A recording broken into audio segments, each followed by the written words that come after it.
I know how difficult it can be to feel off after eating, and it's so hard to eliminate foods and figure out what it is exactly that's bothering you. Did you know that 1 in 3 Americans think that they're sensitive to gluten, but only about 1% actually have celiac disease? For everyone else, it could be something else in those foods called FODMAPs. And you've started using FODzyme. How's that working out for you? Oh, it's so great. So I got this little jar, and I put my FODzyme packets in the jar, and it just sits right on our kitchen counter. It's a tasteless powder that you sprinkle right onto your food, and it helps to break down the FODMAPs, the hard-to-digest components in food that can cause bloating, gas, and pain before they cause discomfort. So what's the biggest thing you've noticed, the biggest difference? Bloating. And FODzyme helps with all of that. Yeah, think of it like Lactaid, but for garlic and onions, wheat, beans, which is a big one for me, cheese, and other common foods with FODMAPs. And we believe in FODzyme, and so we're very excited to partner with FODzyme to offer you 30% off your first order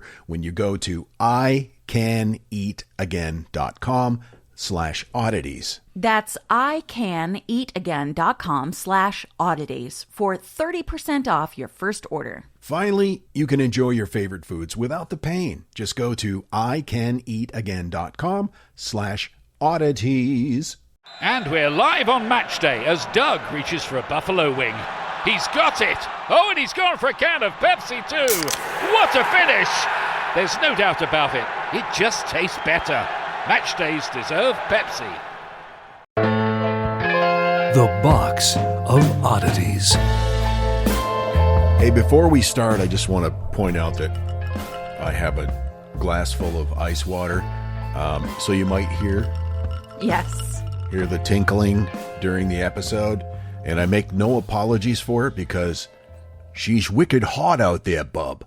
It's certainly not the first time I've heard you tinkle. You know, one of the things I love about our relationship is that throughout the years, you have given me experiences that I've never had with another woman.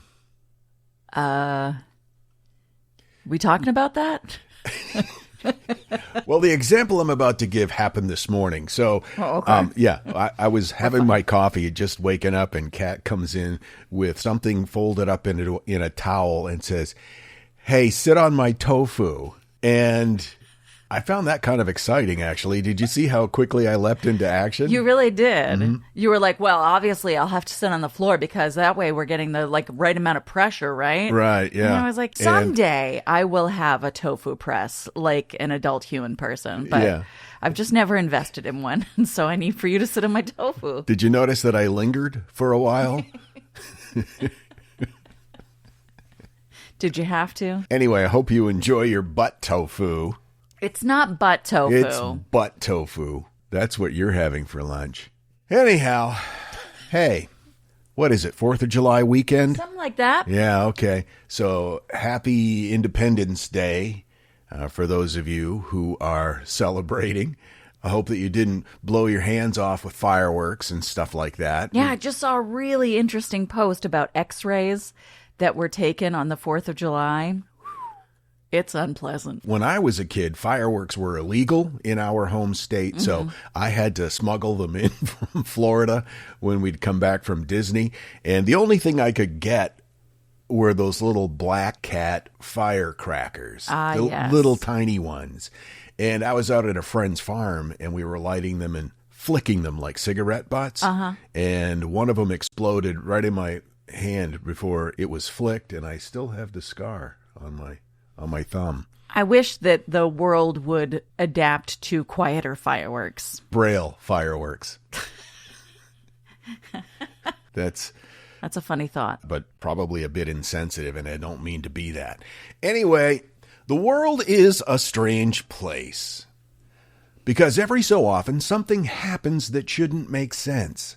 Entire towns experience the impossible. Ordinary people witness things they spend their life trying to explain. Scientists, detectives, historians, they all take their turn at solving the mystery. Sometimes the truth is just as unsettling as the legend. Sometimes it's even stranger. Oh. This is one of those stories. I've been looking for a reason to play that sound effect. I'm so happy.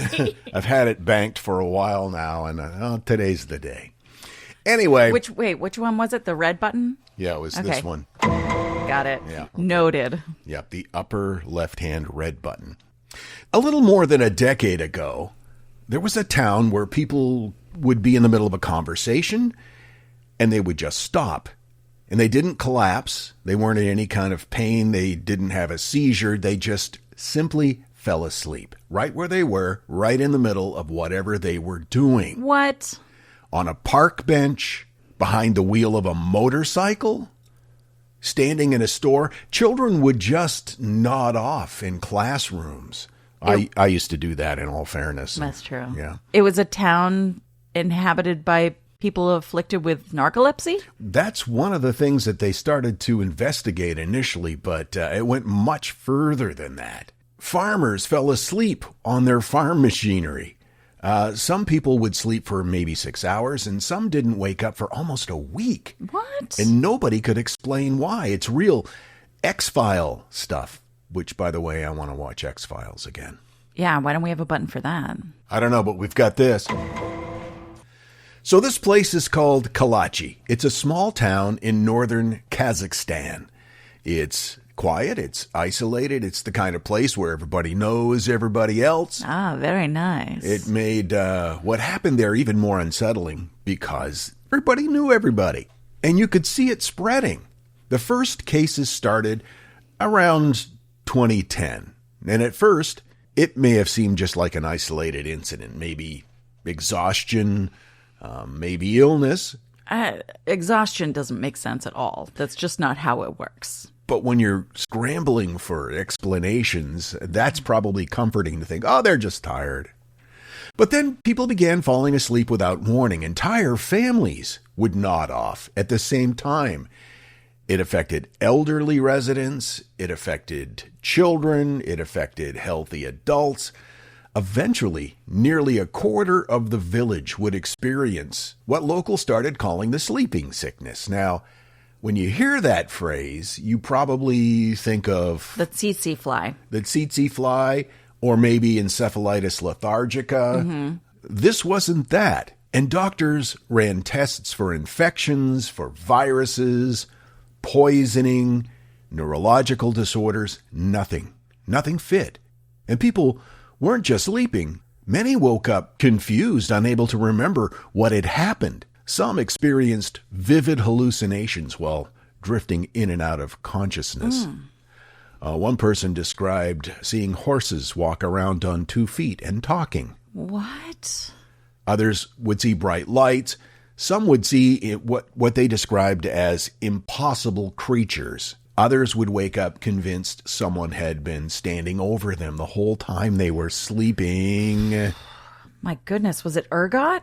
It's funny you say that because that is one of the things that popped into my, well, probably ergot.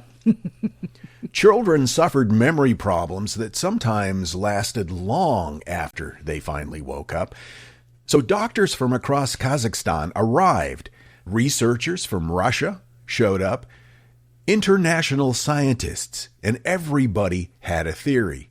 Some were quick to blame contaminated water. Mm-hmm. That makes sense. Others suspected poisonous mushrooms that were growing in nearby fields. Nice, I like. There were rumors about secret military experiments, chemical weapons, even rumors about abandoned Soviet technology that had been buried beneath the ground. But Kalachi wasn't the only village there. Less than 5 kilometers away sat another town with a far stranger history. It was a town that was built up during the Soviet era. It was called Krasnogorsk, and it had been essentially a mining town. A uranium mine. Aha. Thousands of miners once worked there extracting uranium for the Soviet nuclear program. And when the Soviet Union collapsed, the mines were abandoned almost overnight. The workers left. Eventually, the tunnels flooded. Nature started to do what nature does, of course, reclaim its property. And it didn't take long for people to wonder whether whatever was happening beneath those abandoned mines was somehow had found its way to Kalachi. And of course, radiation became the most obvious suspect. It was a perfect fit. It was an abandoned uranium mine, people mysteriously collapsing into days-long sleep, except there was one problem. There were no radiation levels that were above normal.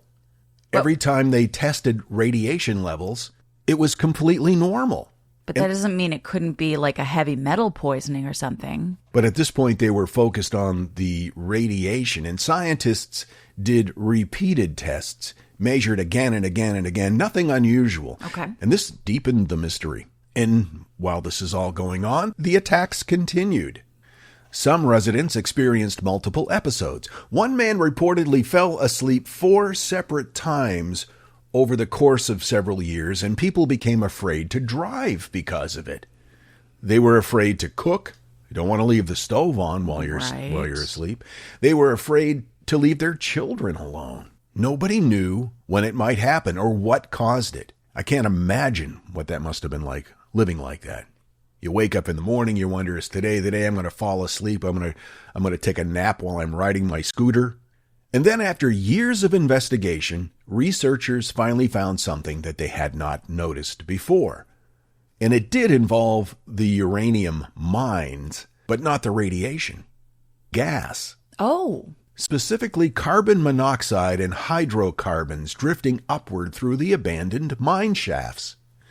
The abandoned uranium tunnels weren't dangerous because of the uranium itself. As the old mines deteriorated, the oxygen levels underground changed. Certain gases began accumulating inside the sealed tunnels. Weather conditions and shifting air pressure occasionally forced those gases upward through the cracks in the earth. And that was one of the things that researchers had noted, was that when these attacks tended to happen, the weather was always the same. Oh, like when there's a lot of precipitation, smog tends to stay down in a town. Yeah. Okay, got it. So when enough reached the surface, oxygen levels in parts of Kalachi dropped just enough to affect people's brains. Not enough to kill them, fortunately. Just enough to starve the brain of oxygen. Researchers believe the combination of low oxygen, elevated carbon monoxide, and other hydrocarbons created temporary episodes of severe hypoxia, the kind that can cause sudden unconsciousness, confusion, memory loss, bizarre dreams. It wasn't happening every day. It depended on those weather patterns. Atmospheric pressure seemed to affect it. Also, exactly how the underground air was moving. And that's why investigators struggled for so long. It didn't happen all the time. It's hard to troubleshoot something that's so sporadic. Right. One week, everything seemed normal. The next week, dozens of people were asleep at a Starbucks. Well, at least that does help narrow down what's happening. Because if people were falling asleep at random intervals without any connection to each other as far as time frame goes, that would have made it even more difficult. The thing is, though, that even today, some scientists aren't satisfied with that explanation. Oh. The gas explanation is considered the leading and most evidence-supported theory, but researchers continue to debate precisely how the different gases interacted and why some residents were affected while others standing right next to them were not. People were exposed to the same environment. They didn't always respond the same way. And eventually the government decided there was only one practical solution: get everybody out of there. Residents were offered relocation to safer areas, and over time, most of Kalachi emptied out. The mysterious sleeping episodes largely disappeared after the people left. For years, modern medicine simply did not have the answer. People were just falling asleep. In front of doctors, they would fall asleep. Scientists from multiple countries investigated. The internet, of course, helped fill in the gaps with all kinds of wild conspiracy theories. I'm sure. But the real explanation, it appears to have turned out to be something almost invisible. Sometimes the strangest mysteries aren't hidden in ancient ruins or locked government files.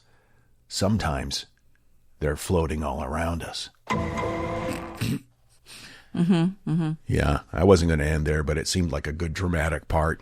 My source information, Reuters, the BBC, and the Siberian Times. I would think that would be terrifying. Well, just the unknown element of it is so unsettling. You just don't, is it a disease? Is it environmental? What is it exactly? And that's why, of course, as human beings, we are driven to find some kind of an answer because our brains hate it when we don't have one. I know I hate it, but that doesn't mean that we accept an answer that isn't scientifically backed. Okay, idiot. Since we moved back from Ecuador, I've stepped up my fashion game. Trying to buy clothes in Ecuador was a challenge for me because everybody's so tiny, you know. Were known in the neighborhood as being melon head. But in Spanish. Cabeza de melón. So since we've been back, I've been repopulating my wardrobe and updating it. And I've been doing it at Quince. And I love everything they have. Your blue shorts that you got from Quince, they're just the right length. So you've got a little bit of that Magnum PI thigh going on. Yeah. But not too much. And they always look good, even if I don't fold them right away. Just stay in the laundry for a while. Yeah. The best summer pieces are the ones you end up wearing on repeat. And those shorts, one of them. Comfortable, versatile, and somehow right for almost every occasion, without the traditional retail markup. I have a perfect linen dress that I got from Quince because it is lightweight, it's breathable, it looks good. I just keep reaching for it in my closet. You get quality, you get affordability, and they also have bedding and bath products. Quince isn't just clothes. But man, do I love their clothes. Make your summer wardrobe feel easier. Go to quince.com/oddities for free shipping on your order and 365-day returns. Now available in Canada too. Yee. That's QUINCE.com/oddities for free shipping and 365-day returns. Quince.com/oddities. Well, if you know anything about us, you know that we have weird eyeballs. We sure do. And so it's important to us, if we're going to have to wear glasses, to look good. And you know me, I'm frugalicious. So I will sometimes put off buying new glasses because I don't want to pay for them. But that is not a problem anymore because of Zenni. Zenni is an online eyewear shop.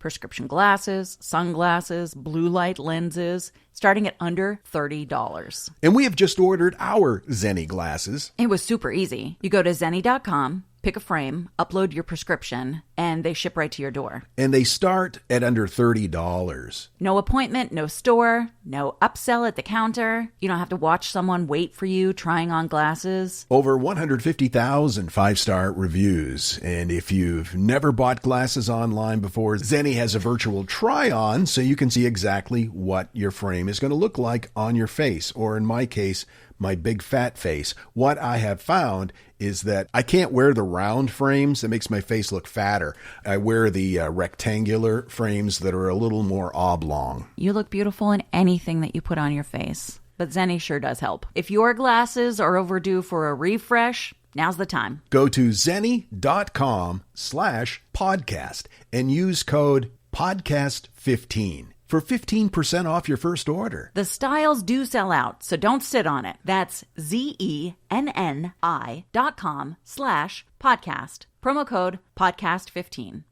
And now, that thing in the middle. Well, this past weekend here in the U.S., we celebrated our independence as a country, our 250th anniversary of independence, and we're all pretty proud of it. Meanwhile, Europe's going, noob. Right. So I thought it would be fun, since we are a tiny baby country, to take a look at the 5 newest, most baby countries in the world. All right. I don't think that's the official way to put it. Most baby countries in the world. Yeah, it is. Okay. Palau. Independence was on October 1st, 1994. I would like to go to Palau, thank you. That's in the Pacific, right? Pacific Islands? Mm-hmm. Yeah. Number 4, East Timor declared their independence on May 20th, 2002. Where is that? I don't mean to sound completely like an idiot. From, like, the Indonesia. They, okay. After years of Indonesian occupation and a UN-administered transition, Timor became an independent nation. Number 3, Serbia That became fully sovereign when the union with Montenegro dissolved. Although Serbia has a much longer history, its current status as an independent state just dates back to 2006. Wow. Number 2, Montenegro. There you go. Its state union with Serbian independence followed a referendum in which about half of the people there voted to separate. That happened in 2006. Yep, same day that Serbia obviously became an independent sovereign nation. Right. Number 1, South Sudan. That happened in 2011. The world's newest UN member state. It was created after a referendum in which nearly 99% voted for independence following decades of civil war. So they're going to be celebrating their independence this week, too. Their 15th year. Noobs. That's funny. Way to turn it like you did kind the of full a callback. What you did was you came around. Thought I was zigging. Oh, yeah. Well, I zagged. You sure did. This episode is brought to you by Google Chrome. You think you know a browser, but Gemini and Chrome? That's new. It can help you with practically anything on the web, like restoring a vintage motorcycle from a 50-page restoration blog, or finally break down that long article you've had open for weeks. Gemini and Chrome is here for it. Ready to make anything online make sense? There's no place like Chrome. Check responses, setup required, compatibility and availability varies, 18+. Introducing Taco Bell's new jalapeno citrus salsa. With bright citrus, real red jalapenos, guajillo chiles. Usually, you add sauce to the food, but when the sauce is this good, the food is just there to get the sauce to your mouth. That rolled quesadilla, not a rolled quesadilla anymore. Now it's a sauce shovel.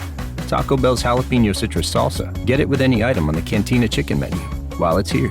At participating U.S. Taco Bell locations for a limited time only. While supplies last. Contact store for availability. The Box of Oddities with Kat and Jethro Gilligan-Toth.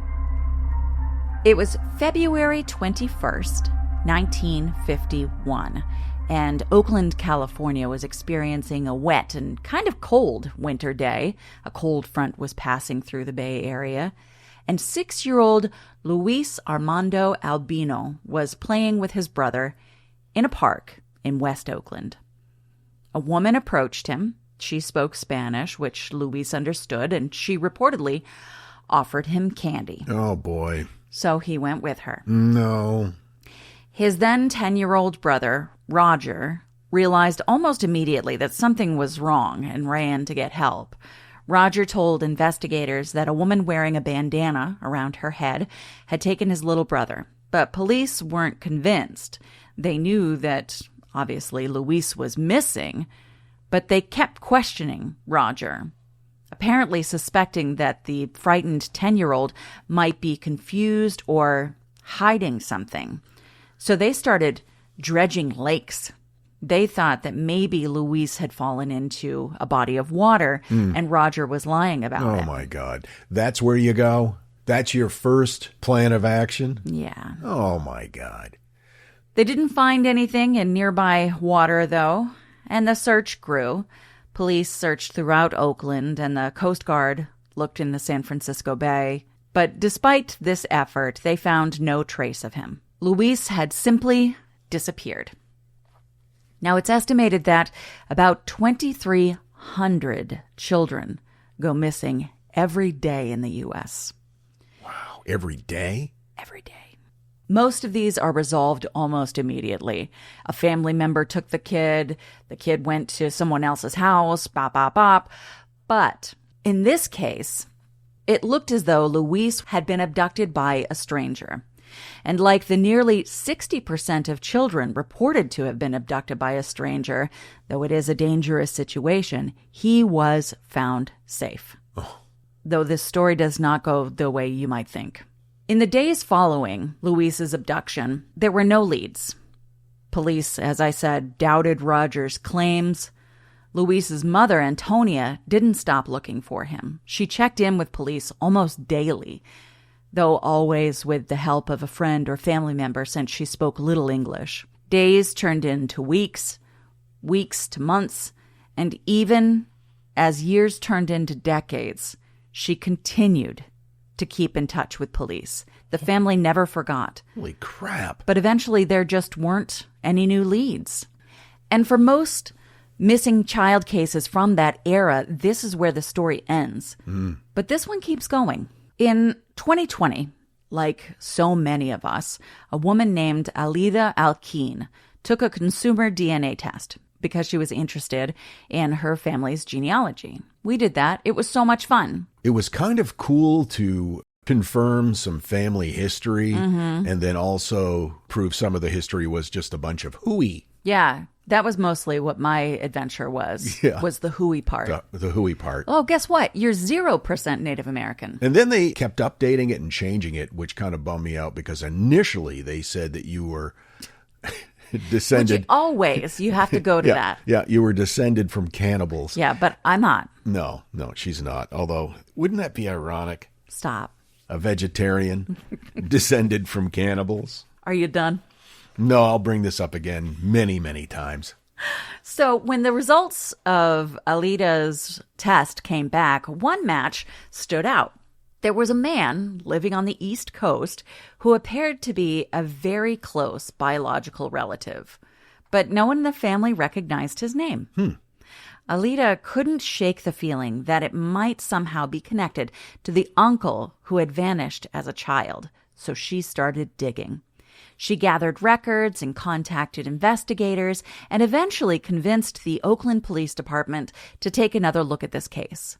Now, at this point, Alida is in her 60s, so she's looking at this with this sense of like repairing her family's history. Right. Investigators reached out to the FBI and they collected DNA from Luis's surviving siblings, and the results confirmed it. The man on the East Coast was Luis. God. And one of the most surprising parts of this story is he didn't know he'd been kidnapped. How old was he when he was kidnapped? His brother was 10. He was 6. He was 6, okay. In 1951. Holy crap. Authorities believe that he was raised by the couple who had a hand in abducting him. And as far as he knew, they were simply his parents. He grew up, he served in the U.S. Marine Corps, he became a firefighter, he raised a family, and in June of 2024, Luis traveled to California to meet his family. He saw Roger again for the first time since they were children. Did he remember him at that point? Was his memory jogged? Unclear. He just said, "Thank you for finding me." Oh, my God. More than 7 decades had passed. Holy crap. And in your mind, as a parent or a sibling, a family member, a loved one, you want to believe that they're still alive. Yeah. But at some point, after 7 decades, you have to go, well, maybe not. It's hard to hang on to that and keep your sanity, I would think. Unfortunately, Luis's mother had passed by the time he was reunited with his family, but her intense dedication to finding her boy meant that the rest of the family had carried on this dedication. The Oakland Police Department closed Luis's missing person case, which was wonderful. However, the kidnapping is still officially unsolved. Investigators still don't know who the woman was, the woman in the bandana, why she took him, if she acted alone, if there was a plan to where Luis was going to go, if it was for this family, if it was someone from this family. They do not know those answers. And unfortunately, some of those answers may never be known. The couple that raised him is no longer with us?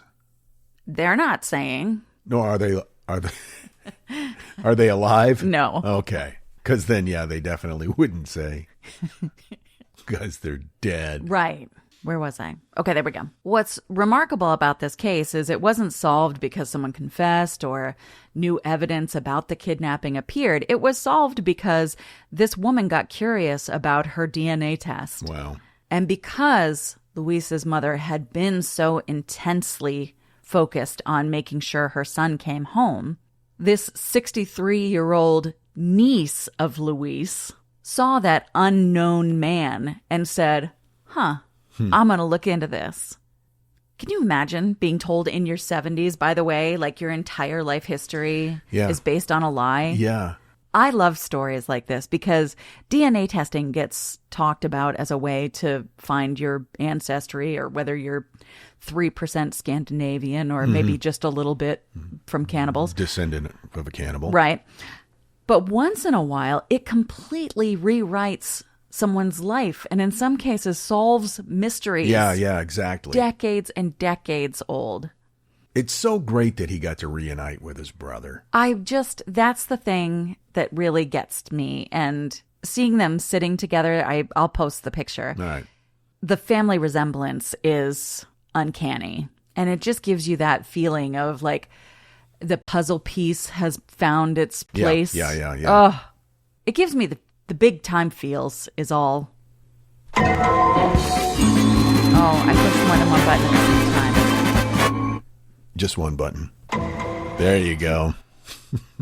Like I fat fingered it. Sorry. What else is on here? Oh, yeah, of course. Anyway. I got my information from Today, CNN, Child Find of America, and the Office of Justice Programs. Hey, thank you for all the ways that you guys support us. Certainly our patrons. But those of you who share the podcast with like-minded freaks and, writing a little review that's positive and just thinking kindly of us.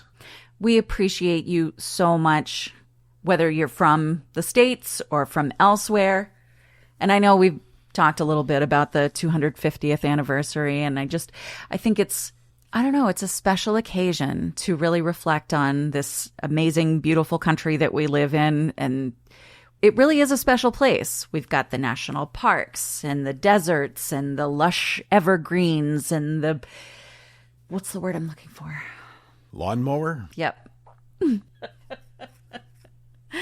Maybe there's a more succinct way to say it. This is such an amazing place and can be such an amazing place. The diversity of the U.S. in its landscapes and its people is absolutely amazing, and we're so fortunate to live here. I stumbled across a YouTube channel of two North Korean sisters who escaped North Korea and came to the U.S. for the first time. Mm-hmm. And they've been back. They live in South Korea now, but they go back and forth to the U.S. because they're just so impressed with the country and how friendly everybody is here and how helpful they are. And I think from our perspective, so much right now is a big dumpster fire.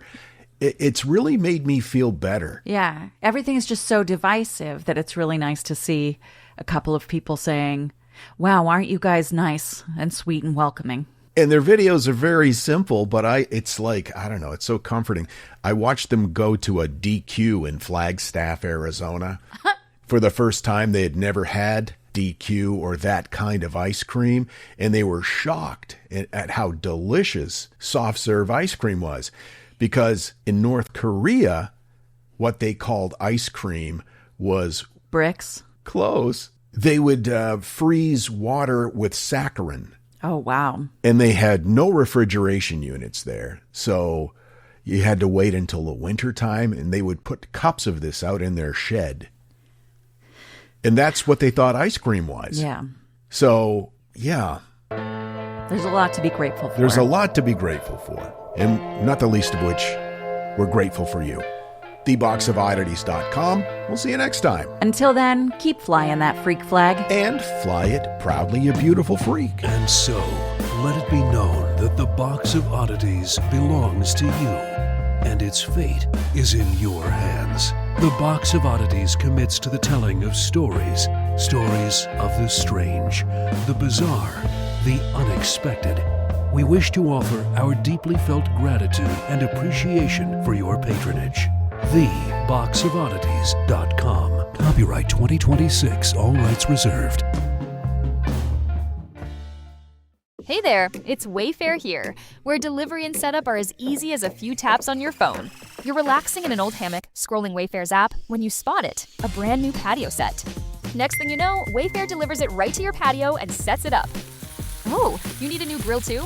All right, Wayfair's got you covered. With Wayfair's Room of Choice delivery and fast expert setup on qualifying orders, life gets a little easier. Visit wayfair.com or the Wayfair app. Wayfair, every style, every home. Hey, it's Ryan Reynolds here from Mint Mobile. Now, I was looking for fun ways to tell you that Mint's offer of unlimited premium wireless for $15 a month is back. So I thought it would be fun if we made $15 bills. But it turns out that's very illegal. So there goes my big idea for the commercial. Give it a try at mintmobile.com/switch. Upfront payment of $45 for 3 months, $90 for 6 months, or $180 for 12-month plan required. $15 per month equivalent. Taxes and fees extra. Initial plan term only. Greater than 50 gigabytes may slow when network is busy. See terms.